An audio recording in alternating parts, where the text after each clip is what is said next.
ታላቁ ቤተ መንግስት ጥይት አርግዞ የገባው መሶብ።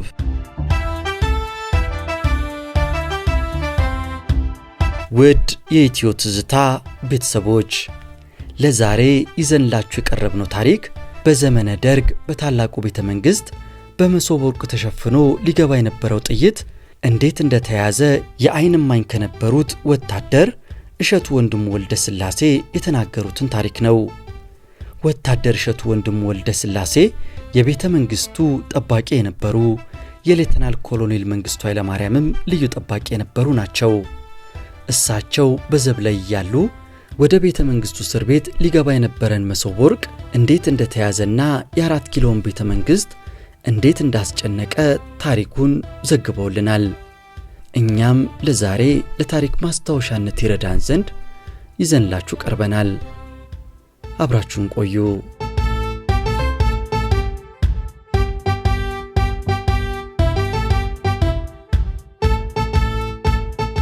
ታላቁ ቤተ መንግስት ጥይት አርግዞ የገባው መሶብ። እኛ ኢትዮጵያውያን ቤታችንን የምናስውብበት ልዩ ችሎታ አለን። ከትንሽ አፈር ጭቃን አብኩተንና ከጭድ ጋር ለጉሰን የቤታችንን ግድግዳ በሲሚንቶ እንደተሰራ አስመስለን እንሰራለን። ያ ግድግዳ ለሳርም ሆኖ ለቆርቆሮ ቤት ያገለግላል። በተመሳሳይ ለውሃ መቅጃ እንስራውን፣ ጋኑን ለጠላ መጥመቂያ፣ ምጣዱን ለእንጀራ መጋገሪያ፣ ገበር ምጣዱን ደግሞ ለዳቦ መድፊያ ወዘተ ሰራርተን እንጠቀምባቸዋለን። ከዚህ በተጨማሪ በባህላችን ውስጥ እስከ ዓለም ዳርቻ ድረስ በጣፋጭነት የምናውቀው አመጋገባችን የዶሮ ወጥ ነው። እሱም ቢሆን አሁን እንደ ድሮ እንደ አበሻነቱ ሳይሆን እንደ የሰው ሰውነት አቀባበል ቅመማ ቅመሙ እየተጓደለበት ለስሙ ብቻ የዶሮ ስጋን ይዟል እንጂ የድሮ ዶሮ ወጥ መች ሆነ? ታዲያ የዶሮ ነገር ሲነሳ በባህላችን መሰረት በመሶብ ላይ ሆኖ ሲቀርብ ልዩ ግርማ ሞገስ አለው። የመሶብ ነገር ከተነሳ ዘንዳ ከዚህ ጋር የተያያዘ አንድ የቤተ መንግስቱን ታሪክ ልንገራችሁ።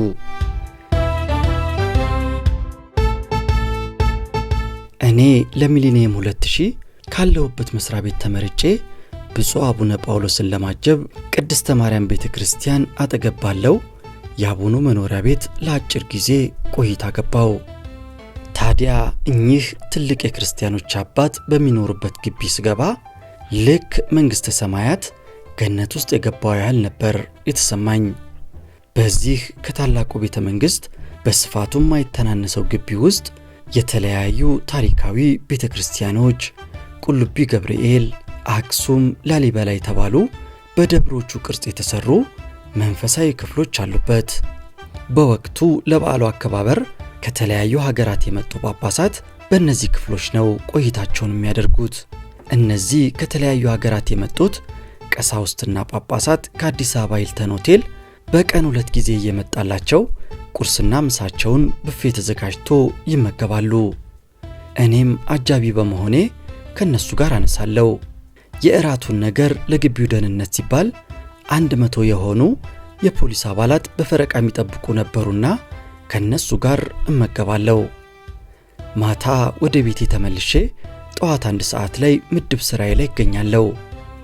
ታዲያ በዚህ አጋጣሚ ነው አንድ የተለየ ነገር ያጋጠመኝ። የደመራው ዝግጅት በመስቀል አደባባይ እየተከናወነ ሳለ ብፁዕ አቡነ ጳውሎስ በግቢያቸው በትልቁ አዳራሽ ውስጥ ትልቅ ታሪካዊ ኤግዚቢሽን እስራ ምዕት ተዘጋጅቶ ነበር።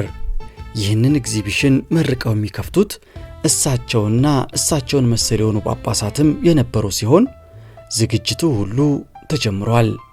ለዝግጅቱ የብፁዕ አባታችን መኖሪያ ግቢ በኢትዮጵያ ሰንደቅ ዓላማ ሸብርቋል። ኤግዚቢሽኑ አካባቢ ብዙ የተለያዩ ድንኳኖች ተተክለው ጥሪ የተደረገላቸው ብዙ ሺህ ክርስቲያኖች ቦታቸውን ይዘው ተቀምጠዋል።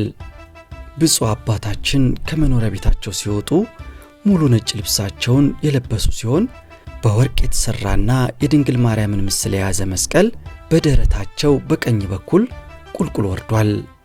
በሌላ በኩል ደግሞ የመድኃኔዓለምን ምስል የያዘ ረጅም ማኅተም መሰል የወርቅ ሰንሰለት በደረታቸው ላይ በግልጽ ተንጠልጥሎ ይታያል። በቀኝ እጃቸው አናቱ ላይ ወርቅ ቅብ መሰል ያለበት መቋሚያ ይዘው ወደፊት ሲራመዱ በፊታቸው ላይ ደስታ ይታይባቸው ነበር። ብፁዕ አባታችን ወደፊት ሲሄዱ በኢትዮጵያ ኦርቶዶክስ ተዋሕዶ ቤተክርስቲያን ጳጳሳት ታጅበው ነበር። ከወደ ላሊበላ ሕንፃ ውስጥ ከወጡት ከተለያዩ ሀገራት በመጡ ጳጳሳት ግራና ቀኝ ታጅበው በክብር ስፍራው ደረሱ። ተጋባዥ እንግዶች የሆኑ ሁሉ ከወንበራቸው ላይ ብድግ ብለው ብፁዕ አባታችንን ተቀበሏቸው። በተዘጋጀው ዙፋን ወንበራቸው እንደደረሱ ቆመው ግራና ቀኝ ፊትና ኋላ ሆነው የቆሙትን እንግዶቹን ሁሉ ከተመለከቱ በኋላ እንዲቀመጡ በቀኝ እጃቸው በያዙት መስቀል ምልክት ሰጡ። ሁሉም እንግዶች በየወንበራቸው ላይ አረፋሉ።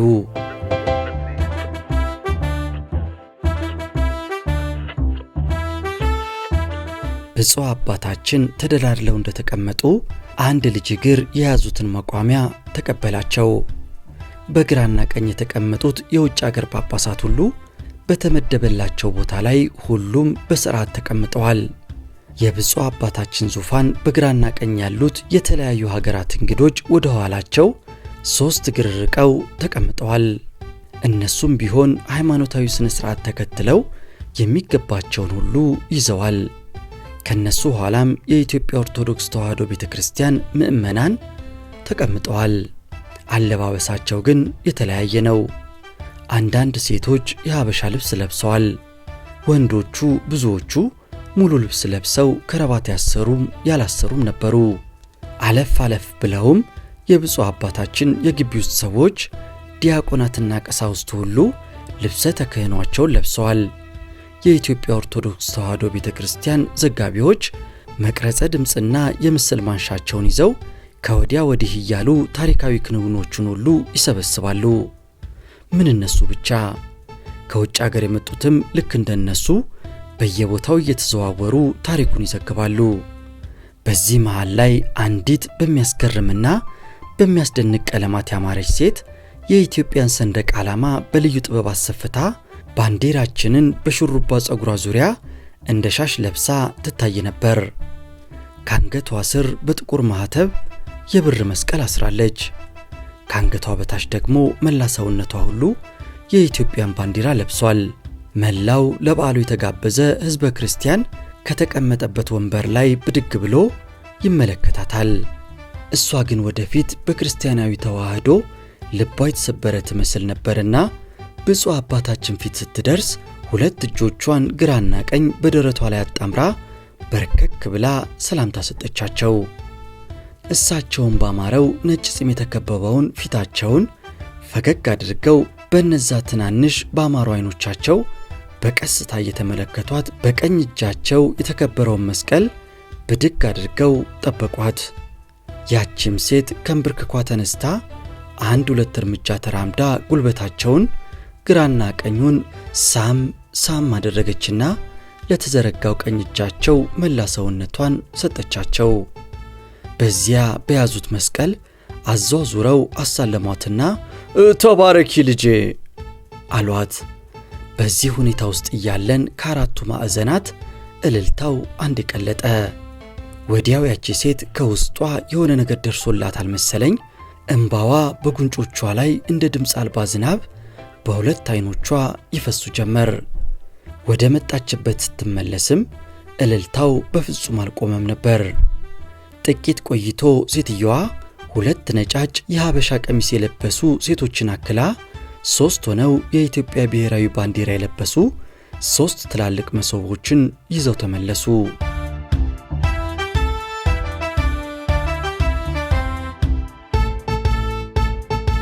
በተለይ 2ቱ ነጫጭ የለበሱት ከፊተኛዋ ሴት የተለዩ ነበሩ። እነሱም እንደ ሰላም ርግብ የሰላም ምልክት የሆኑ መስለዋል። ጸጉራቸውን በ5 ጉንጉን ሹሩባ ተሰርተዋል። የሹርባቸው ጫፍ በትከሻቸው ላይ ግራና ቀኙን ተዘናፍሏል። በሹርባቸው ላይ አንገት ልብስ የመሰለ ነጭ ያማረ ሸማ ነው ወደ ኋላው ሸብ ያደረጉት። የአንገት ልብሱ ጫፎችም በትከሻቸው ላይ ዘንጠፍ ብሏል። በአንገታቸው ላይ በጥቁር ማህተብ ያጌጠው የብር መስቀል ቁልቁል በደረታቸው ላይ ወርዶ በዚያ እንደተባዘተ ጥጥ ያማረው ነጭ ቀሚሳቸው ላይ አርፏል። እነዚያ 3 መሶቦች ብፁዕ አባታችን ፊት ተደረደሩ። ወዲያው ብፁዕ አባታችን በፈገግታ ቆሙ። 3ቱ መሶቦች አልተከፈቱም። 3ቱ ሴቶቹም አልሄዱም።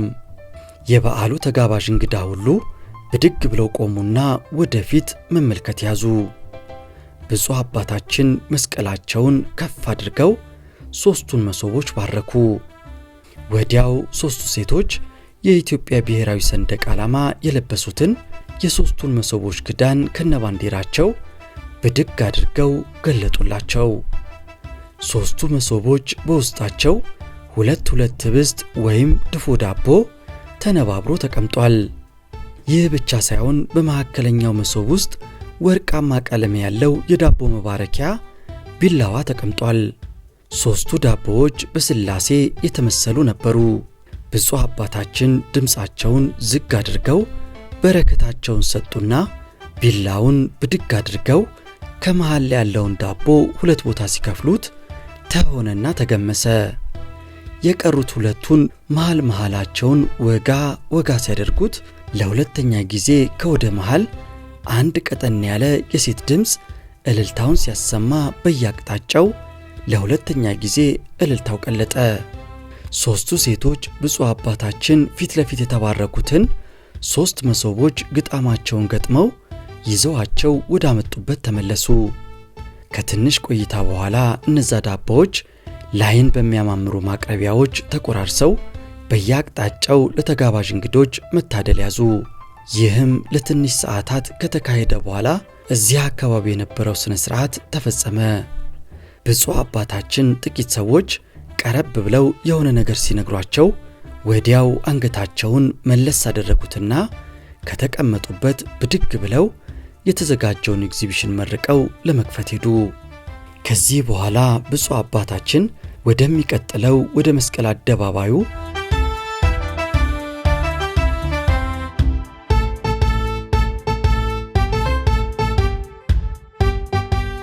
ይህኛው ታሪክ ደግሞ ሌላ ነው። በታላቁ ቤተ መንግሥት ውስጥ ትላልቅ ባለስልጣናት የሚታሰሩበት እስር ቤት ምድር ቤት ውስጥ ያለውና 13ኛ በር እስር ቤት የሚባለው ነው። ወደዚህ እስር ቤት ዘመድ ገብቶ መጠየቅና ከእስረኛው ጋር መተያየት ወይም ቃል ለቃል መገናኘት አይቻልም። ስንቅ ወይም ምግብ ነገር ማቅረብ ይቻላል። ከሚቀርቡት ምግቦች ውስጥ ፓስታ፣ መኮሮኒና እንጀራ ሲሆኑ በፔርሙዝ ትኩስ ነገር ይዞ ሊገባ ይችላል። ይሁንና ፔርሙዙ ተከፍቶ ክዳኑ በእጅ ተፈትሾ ይገባል። ሙዝ፣ ብርቱካንና ዳቦ መግባት አይችልም። የሚገርመው ሙዝ ሙሉ ለሙሉ ተልጦና በአሪፍ እስክርቢቶ ተጽፎበት ወረቀቱ ወደዚህ እስር ቤት ይመጣል። የመጀመሪያውን የ3ኛ በር ዘቦችን ፍተሻ አልፎ እስር ቤቱ በራፍ ላይ ያለውን እያሳሳተ ሳለ ፈታሹ ወታደር ሙዙን ሲፈትሽ ያ ሙዝ በአጋጣሚ ይላጥና ውስጡ ያለው ነገር ይገለጣል። ወዲያው ምግቡን ያመጣችው ሴት በቁጥጥር ስር ትውላለች። ሌላው ደግሞ ወደ ውጪ እንዲታጠብለት ከሚልከው እስረኛ ሱሪ ገበር ኪስ ላይ ለቤተሰብ ማስታወሻ ተጽፎ ይገኛል።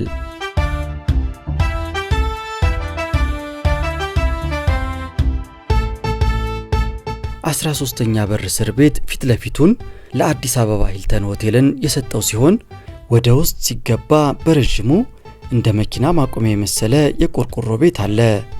ይህ ቤት በሁለት ተከፍሎ ይገኛል። አንደኛው ምድብ ክርስቲያኖች የሚጠየቁበት ወይም ለእስረኛ ምግብ የሚቀርብበት ሲሆን ሁለተኛው ምድብ ደግሞ ሙስሊም እስረኛ የሚጠየቅበት ወይም ምግብ የሚቀርብበት ነው። ይህም ምግቦቹ እንዳይነካኩ የተደረገ ዘዴ ነበር።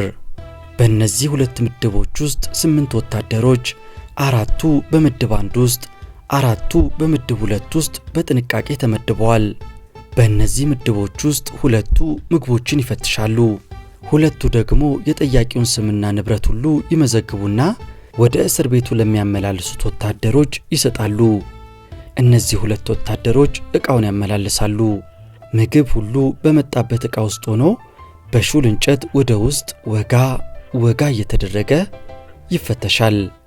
አጠገቡ ባለው መንሽ በመሰለው ማንኪያ ወይም ሹካ ምግቡን ላመጣው ሰው አንስተው ይቀመስና ቀማሹ ሰው ለትንሽ ሰዓታት በአግዳሚ ወንበር ላይ ይቀመጣል። ማንኛውም ሰው ያመጣውን ምግብም ሆነ ሌላ የሚበላ ነገር የመቅመስ ግዴታ አለበት። አሁን ሥራ ተጀምሯል። ይህ ሁኔታ ለብዙ ቀናት አንዳንዴ በጥንቃቄ አንዳንዴ በእንዝህላልነት እየተካሄደ በነበረበት ወቅት ላይ ነበረ። በዚህ ሁኔታ ላይ ያለው የታላቁ ቤተ መንግሥት 13ኛ በር እስር ቤት ምግቡን የሚያመላልሱት ወታደሮችና ፈታሾች ተሰላችተዋል። ይህ ቀን አሮጌው ዘመን አልፎ አዲሱን ዓመት ተቀብሎ በዓለ መስቀል ላይ ነበረ።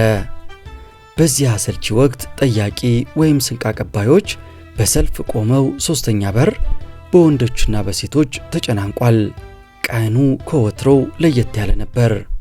እስር ቤቱ ደግሞ ከግቢው መሃል ላይ ያለ ሲሆን ትንሽ አቀበት ቢጤም አለው። እናም ስንቁን የሚያመላልሱት ወታደሮች በድካም ውስጥ ናቸው። ስንቁን የሚያመላልሰው በምድብ አንድ ያለ አንድ ወታደር ስንቁን ለሚሰጠው እስረኛ ስንቁን ሰጥቶ ተመላሽ ዕቃ ተቀብሎ ሲመለስ ከእስር ቤቱ በራፍ ላይ ያለው የልዩ ኃይል ወታደር ምግብ በሚያመላልሰው ወታደር ላይ ቅር ያሰኘው ነገር አይቶ ስለነበር ወታደሩ ይጠራና አጠገቡ እንዲቆም ያደርገዋል። አንዳች እንቅስቃሴ እንዳያደርግ ቢያደርግ ግን በመሳሪያ እንደሚመታው ነግሮ ያስጠነቅቀዋል። ስንቅ አመላላሹ ወታደርም ደንግጦ ይቆማል። ከዛም የልዩ ኃይል የዕለቱ ተረኛ ዘብ ኃላፊውን ወይም አለቃውን ይጠራና ያየውን ጥርጣሬ ይነግረዋል።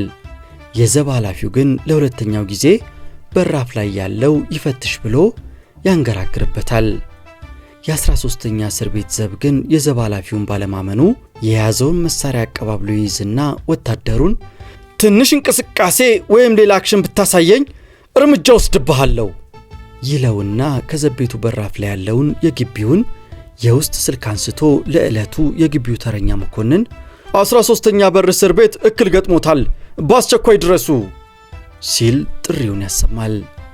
የዕለቱ ፈጣን ተረኛ መኮንን አጃቢ ወታደር ፖሊሳቸውን አስከትለው 13ኛ በር እስር ቤት ይደርሳሉ። አሁን ተረኛ ዘቡ የዘብ ኃላፊውና ስንቅ አመላላሹ ወታደር ሦስቱም ተፋጠዋል። ገስግሰው የደረሱት ተረኛ መኮንኑ ተረኛ ዘቡን መሳሪያውን እንዲያቀናና ጥይቱን እንዲያወጣ ወይም እንዲያፈናጥር ትዕዛዝ ይሰጡታል። ተረኛ ዘቡም የመኮንኑን ትዕዛዝ ተግባራዊ ያደርጋል።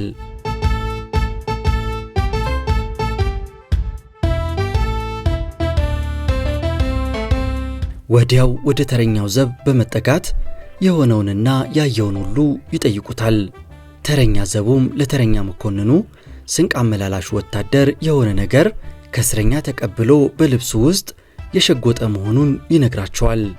ወዲያው ተረኛ መኮንኑ ስንቅ አመላላሹ የያዘውን ዕቃ ሁሉ ወታደር ፖሊሱ እንዲቀበል ትዕዛዝ ይሰጡና እሳቸው ወደ ተረኛው ዘብ ኃላፊው በመሄድ በሽንጡ ላይ ያደረገውን .45 ሽጉጥ ይፈቱበትና ይወስዱበታል። ሁለቱንም በቁጥጥር ስር እንዲውሉ አደረጓቸው።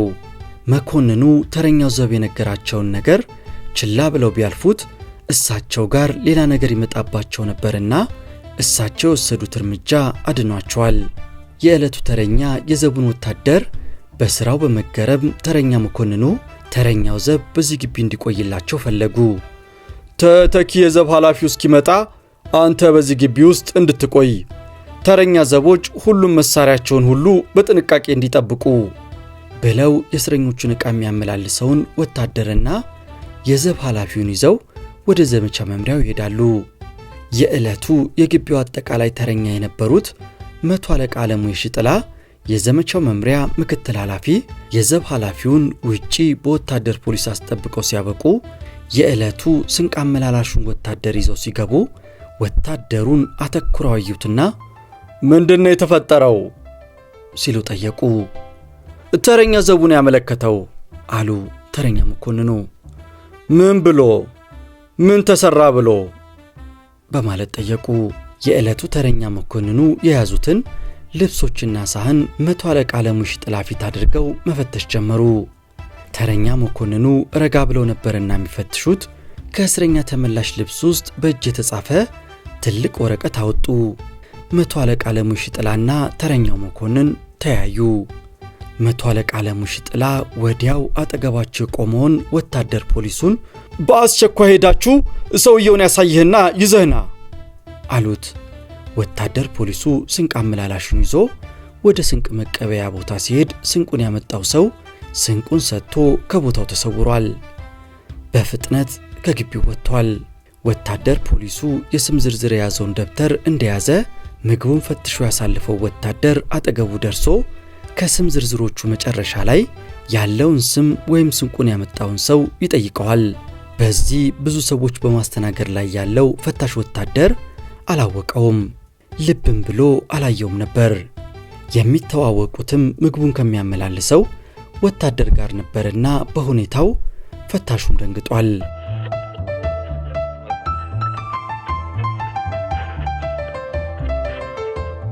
ወታደር ፖሊሱና ስንቁን ሲያመላልስ የነበረው ወታደር ተያዩ። ወታደር ፖሊሱ የተላከበት መልእክት ግን በዚያ ፍጥነት አመለጠው። ወታደር ፖሊሱ ያሰበው ሰውየውን ቢያገኘው ኖሮ አንገቱን አንቋምጥቶ መሾምና መሸለም ነበር። ይሁንና ስንቁን ለወታደሩ የሰጠው ሰውዬ ግን አልተገኘም። ወታደር ፖሊሱ ምንም ነገር ሳይዝ ሌላ ነገርም ሳያበዛ የተያዘውን ስንቅ አመላላሽ ወታደር ይዞ ወደ መቶ አለቃ ዓለሙ ሽጥላ ቢሮ ይደርሳል። መቶ አለቃ ዓለሙ ሽጥላ ወታደር ፖሊሱ ያሰቡትን ሳይዝ በመመለሱ እጅግ ተናደው ነበርና በምድብ አንድ ምግብ ፈታሹንና መዝጋቢውን በአስቸኳይ በቁጥጥር ስር አድርጓቸው ብለው ሲያበቁ ከደጅ የቆመውን የዘብ ኃላፊውንም አብራችሁ ደምሩት ሲሉ ትዕዛዝ ሰጡ። ወታደር ፖሊሱ እስረኛ ወታደሮቹን ሁሉ ይዞ ወደ 14ኛ በር እስር ቤት ወሰዳቸው። ስንቁን ያመጣው ሰውዬ ግን በድንጋጤ ይሁን ወይም አድርስልን ተብሎ ገንዘብ የተከፈለው ሰው ይሁን በእርግጠኝነት ለማወቅ ያስቸግራል። ግን በገንዘብ የተገዛ ሳይሆን አልቀረም። ብቻ ምግቡን አድርሶ ከእስር ቤቱ ውስጥ የሚቀበለው መልእክት መኖሩንም አላወቀም መሰለኝ። በፍጥነት ነው ከታላቁ ቤተ መንግሥት የወጣው። ምግቡን አስይዘው የላኩት ሰዎችም ቢሆን መልእክት መኖሩንና ይዞ እንዲመጣ አልነገሩትም ይሆናል። ከውጭ ያሉት ቤተሰቦች የተላከላቸው ወረቀት በዚሁ በታላቁ ቤተ መንግሥት ውስጥ ተይዞ ይቀራል። እነሱም ሆነ ወረቀቱን ላኪው እስረኛው ሳይግባቡና ሳይገናኙ ወረቀቱ ለቤተ መንግሥቱ 4 ወታደሮች ጦስ ሆኖ ለደርጉ ምርመራ ክፍል በኤግዚቢትነት ተይዞ ቀርቧል። እስረኞቹ አንድ ሌሊት አድረው ጠዋት ላይ የዕለቱ ተረኛ መኮንን ሳይቀር እስረኛ ወታደሮቹን መቶ አለቃ ዓለሙ ሽጥላ ቢሮአቸው አስመጥተው ሁለቱ መኮንኖች ማዶ ለማዶ ተቀምጠዋል። እነዛ 4 ወታደሮችም አንድ ላይ በሁለት ወታደር ፖሊሶች ታጅበው መቶ አለቃ ዓለሙ ሽጥላ ቢሮ ውስጥ ቆመዋል። መቶ አለቃ ዓለሙ ሽጥላ የተገኘውን ወረቀት ነጠል አድርገው በቀጭኑ አስተካክለው አቆሙትና ከፊት ለፊታቸው ቆሙትን ወታደሮች እየተመለከቱ እንዲህ እያሉ ወረቀቱን ማንበብ ያዙ። ገበሬውን አግኝተነዋል። ገበሬዎቹ እናንተ ናችሁ ወይስ ሌላ? አሉ መቶ አለቃ ዓለሙ ሽጥላ በመናደድ። ወታደሮቹን አግኝተናቸዋል ነው ሚስጥሩ። ማረሻውን ተበድረው እንደሚሰጡን ነግረውናል። መሳሪያውን ደብቀው እንደሚሰጡን ነግረውናል። ማረሻው ሲገኝ ዘሩ ያንሰናልና ዘሩን በሜዳው በኩል ላኩልን። ጠመንጃውን ስናገኝ ጥይት ያንሰናልና በመሶብ ውስጥ አድርጋችሁ ላኩልን። ዘሩን ስትልኩ አቁማዳውን አፉን በጥንቃቄ በተመሳሳይ ክር ስፉት። ጥይቱን ስትልኩልን ስፌቱን በተመሳሳይ ክር ስፉት። እርሻውን ስንጀምር ደግሞ በገበሬው በኩል እንልካለን። ውጊያውን ስንጀምር መልእክቱን በወታደሩ በኩል ይደርሳችኋል። ስለዚህ እስከዛው ሁሉንም ነገር አፈር አልብሱት፣ ሚስጥሩን ሁሉ ጠብቁት ብለው ተራ በተራ ካነበቡ በኋላ ለትንሽ ደቂቃ ተከዛሉና ከወዲያ ማዶ ያለውን ተረኛ መኮንንና ወታደሮቹን ካዩ በኋላ ገበሬዎቹ እናንተ ናችሁ እንዴ? እኛ እኮ ወታደር አድርገናችሁ ነበር፣ ለካ ገበሬ ናችሁ አሉና ብሽቅ ብለው ፊታቸውን በእጃቸው ዳበስ አደረጉ። ጉዳዩ እስኪጣራ ወደ እስር ቤቱ መልሷቸው አሉ ተረኛ መኮንኑ። ይቅርታ ጓድ መቶ አለቃ መሄድ ትችላለህ አሉ። አራቱ ወታደሮች ሁለት በሁለት ተሰልፈው ወደ እስር ቤቱ ተመለሱ። ወታደር ፖሊሱ አራቱንም ወታደሮች ወደ እስር ቤቷ አስገባቸው። አራቱ የታላቁ ቤተ መንግሥት የጥበቃ ወታደሮች በማግስቱ ጠዋት ላይ ተራ በተራ ወደ ደርጉ ልዩ ምርመራ ክፍል መመላለስ ጀመሩ።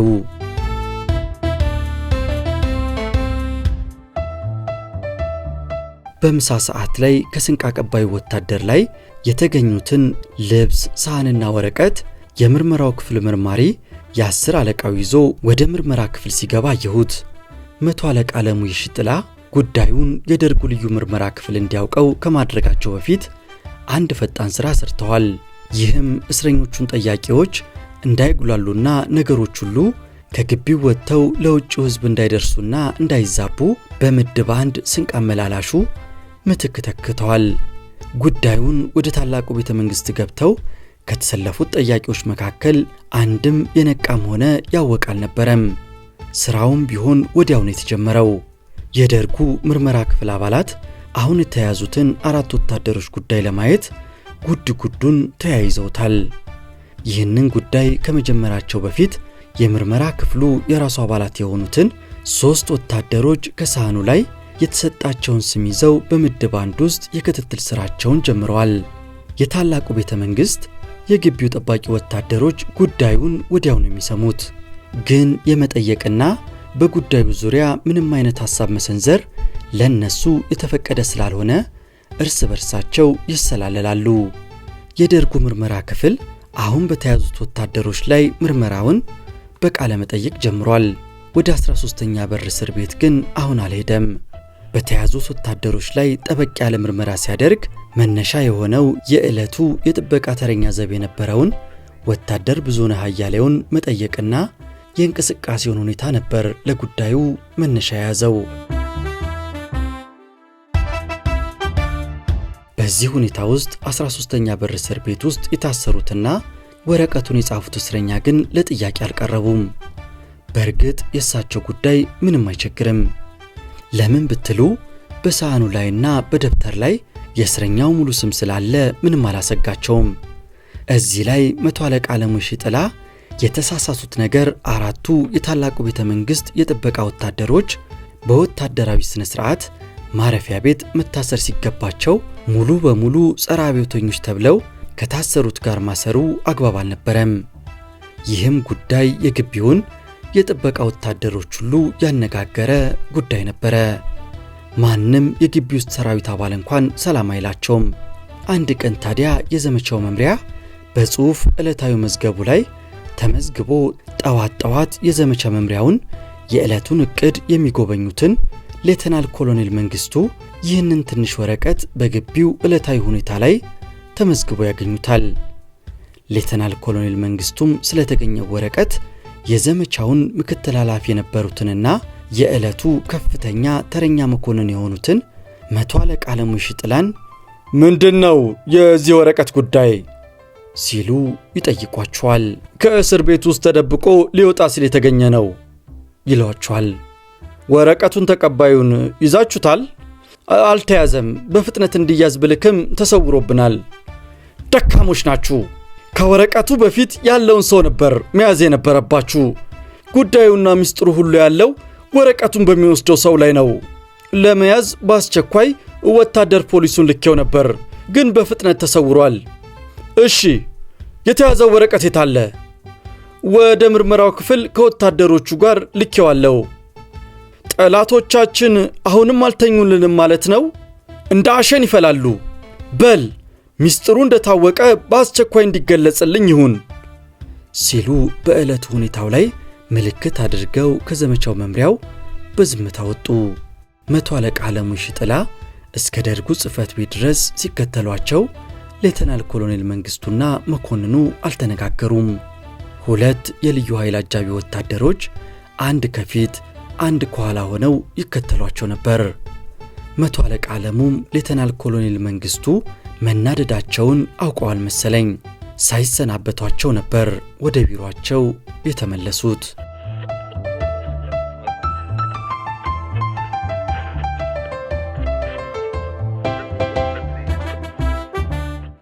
የደርጉ ልዩ ምርመራ ክፍልም 3 የሚስጥር ሰራተኞችን በስንቅ መቀበያ በምድብ አንድ ላይ ቢያሰማራም 1 ቀን 2 ቀን 3 ቀን ቢቆጠርም ምንም አይነት አዲስ ነገር አልተከሰተም። የምርመራው ክፍልም ቢሆን ወረቀቱን የተቀበለውን ሰው ቢያዝ ኖሮ አንድ ውጤት ላይ ይደረስ ነበር። ግን መቶ አለቃ ዓለሙ ይሽጥላ ነገሩን አላገኙትም። ወረቀቱ የተጻፈለት ሰው ማንነቱ ያልታወቀው ወይም ያልታወቁት ከግቢው ውጭ ያሉት ሰዎች ከእስር ቤት ውስጥ የተላከውን ሚስጥሩ ስላልደረሰው ወይም ስላልደረሳቸው የተባሉትን ነገሮች ሁሉ ለመላክ ተቸግሯል ይመስለኛል። የምርመራ ክፍሉ ግን በቀጥታ በታላቁ ቤተ መንግስት በ13ኛ በር እስር ቤት ያለውን መልእክቱን የላከውን እስረኛ አስጠርቶ መጠየቁን ይተውና የተደራጀውን የመቻ ኃይሉን አዘጋጅቶ የፍርድ ቤት ትዕዛዝ የማይፈልጉትን የሌተናል ኮሎኔል መንግስቱን ቀኝ እጆች ይዞ በቀጥታ ወደ ታሳሪው ቤት በመሄድ ብርበራውን ይጀምራል።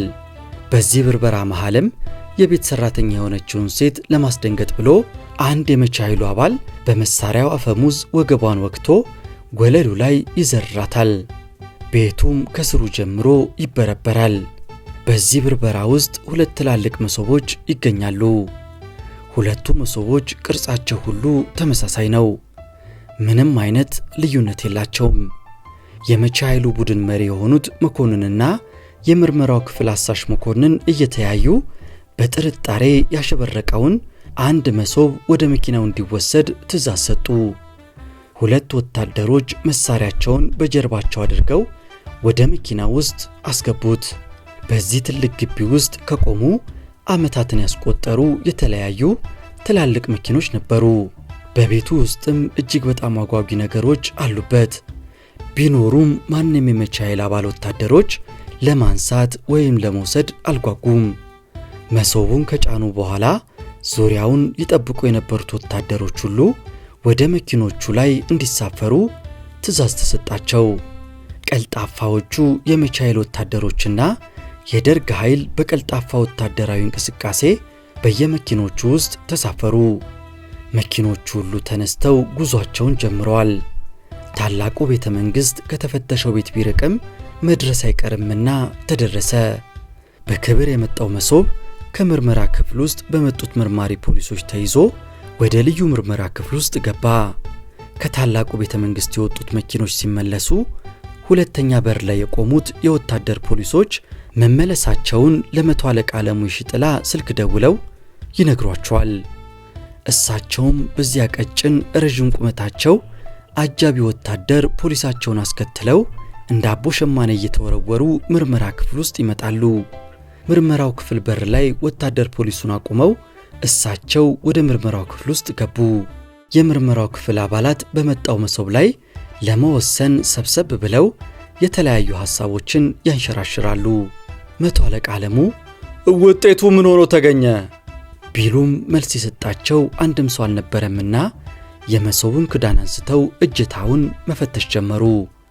ሁለመናውን ተመልክተው ሲያበቁ የወረቀቱ ሚስጥር ምን ይሆን? ይሄው ራሱ ጥሬው ነው እንደ ዘሩ የተበተነው አሉ።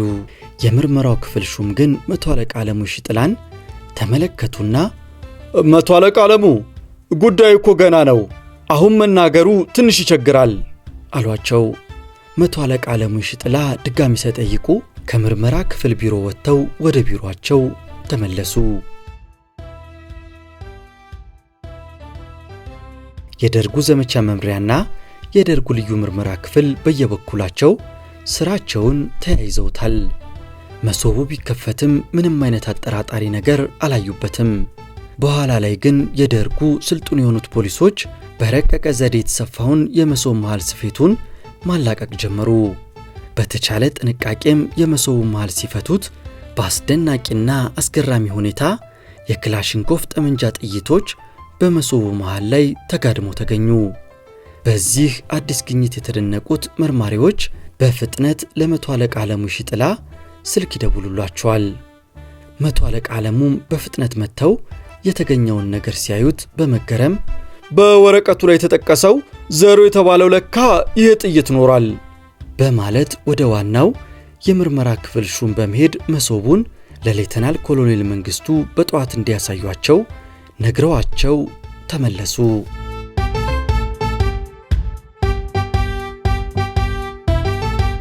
በምርመራው ክፍል ውስጥ ፖሊሶች መሶቡን በአንድ መርማሪ ፖሊሶች አስይዘው ለመቶ አለቃ አለሙ ሽጥላ ይልኩላቸዋል። አሁን የደርጉ ምርመራ ክፍል አባላት 13ኛ በር እስር ቤት ካለው እስረኛ ጋር መገናኘት ጀመሩ። መቶ አለቃ አለሙ ሽጥላ የመጣውን ጥይት ያረገዘ መሶብ ለሌተናል ኮሎኔል መንግስቱ በጠዋት የዘመቻ ዕቅዱን ከጎበኙ በኋላ ወደ ቢሮአቸው ወስደዋቸው አሳያቸው። ሌተናል ኮሎኔል መንግስቱ በመሶብ ውስጥ የተገኙትን ጥይቶች ካዩ በኋላ የት ለሄድ የነበረ ነው? እዚሁ ግቢያችን ውስጥ ሊገባ የታቀደና የታሰበ ነበር አሏቸው። መሳሪያውንስ ከየት ሊያገኙት ይችላሉ? ጥይቱ ቢገባ ኖሮ አሉ። ወረቀቱን ሲያቀብል ከያዘው ወታደር ጋር ግንኙነት ሊኖረው ይችል ይሆናል አሏቸው። ሌተናል ኮሎኔል መንግስቱ ነደድ ብለው በሉ ውጤቱን በአስቸኳይ እንድታሳውቁኝ ይሁን፣ ከዚያ በኋላ ግን የተያዙት ወታደሮች ላይ አስቸኳይ እርምጃ እንድትወስዱባቸው ይሁን ብለው ከዘመቻው መምሪያ ቢሮ ወጡ። መቶ አለቃ አለሙ ሽጥላ መሶቡን ከነጥይቶቹ በወታደር ፖሊሳቸው አስይዘው ወደ ምርመራው ክፍል አስመለሱት። መሶቡ ከተመለሰ ከአንድና 2 ቀኖች በኋላ ሌተናል ኮሎኔል መንግስቱ ወደ ዘመቻ መምሪያው ለጠዋት ጉብኝት በመጡ ጊዜ በዕለተ ሁኔታው ላይ የተመዘገበችውን የመሶብ ጉዳይ አፈጻጸሟን የሚገልጽ አንድም ምልክት አላገኙባትም። በአራተኛው ቀን ጉብኝታቸው ላይ ታዲያ መቶ አለቃ አለሙ ሽጥላን ጥይቶች ያስወለዳችኋት መሶብ ጉዳይ ተፈጸመ እንዴ ሲሉ ጠየቋቸው። መቶ አለቃ አለሙ ሽጥላ ግን ትዕዛዙን በተሰጣቸው ቀን ባለመፈጸማቸው ትዕዛዛቸውን ተግባራዊ ባለማድረጋቸው ለመሸፋፈን ብለው ከእርሶ የውሳኔ ቃል አልደረሰምና ዘገየን አሏቸው። ሌተናል ኮሎኔል መንግስቱ ግን መቶ አለቃ አለሙ ሽጥላን በዝምታ አየት አድርገው ከፊት ለፊት ጠረጴዛው ላይ የነበረውን የዕለት ሁኔታ መዝገብ ወደ ኋላ ወረቀቱን መለስ አድርገው በእጃቸው እየነካኩ ትዕዛዙ እኮ እዚህ ተመዝግቧል በማለት አሳዩአቸው። መቶ አለቃ አለሙ ሁለተኛ መመላለሱን አልፈለጉም መሰለኝ፣ ዝም አሉ። ሌተናል ኮሎኔል መንግስቱ ነገሩ ገብቷቸዋል መሰለኝ፣ በዝምታ ነበር የዕለቱን ጉብኝታቸውን የፈጸሙት።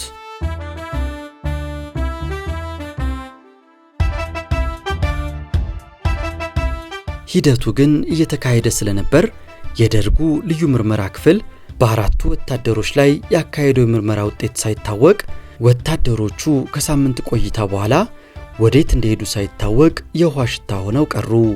13ኛ በር እስር ቤት ወረቀቱን ጽፈው ለወታደሩ የሰጡት እስረኛም ከብዙ ምርመራ በኋላ ከአንድ ሰው ጋር በመቼ ኃይሉ ላንድ ሮቨር በምሽት ተወስደው ቀርተዋል።